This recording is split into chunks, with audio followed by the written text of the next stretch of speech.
Well, when it comes down to it, I heard you on an interview talking about the balance of you want to make the fans happy, but you also want to, the fourth, you want to like pump up Debo Samuel too. So how do you kind of find the balance of that where you have to cater to people who are watching the game, but are also playing in the game as well?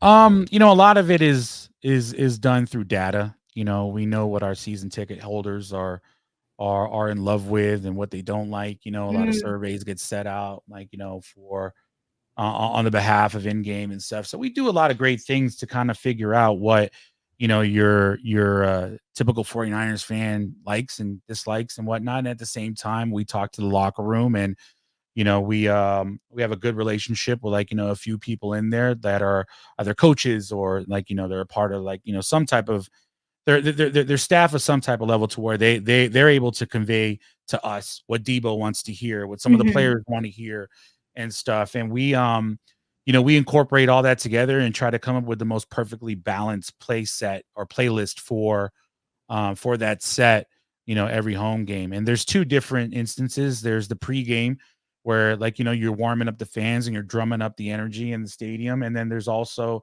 the in-game aspect, and the in-game aspect, we want to be very fan facing and very fan friendly, because that's where, like, you got to create that home field advantage. And if they don't feel like they're a part of it, like, I mean, this, you work in sports, like, you got to stir the pot a little bit Yeah. sometimes.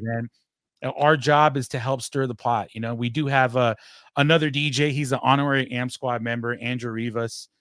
He does all the audio in between plays and stuff like Mm, that. And so we get to work with a lot of, like, the elements hand in hand and figure out how we can fill in the blanks, and cover this aspect and they cover mm. that, this and that. It's a really good team effort. So Yeah, it's always kind of intrigued me because baseball's so individual. They get their warm up, their walk up, and I just know like I need music like I need to breathe. And I know when I talk to athletes, it's an important aspect to it. There's times where there's guys want to switch their warm up every single time. Sometimes they just want to keep it as it is. So I'm always putting my thought process of what they're thinking because are they in a slump? Are they not? Is it working? And sometimes I think Brent Rooker kept the same walk up, and he's a music guy, and he thought about it on the drive-in for opening day. I'm just going to do this, and he just kept it the exact same the entire season. I was kind of impressed with that. He had a great season, so why quit? Why? amazing season. Yeah, exactly.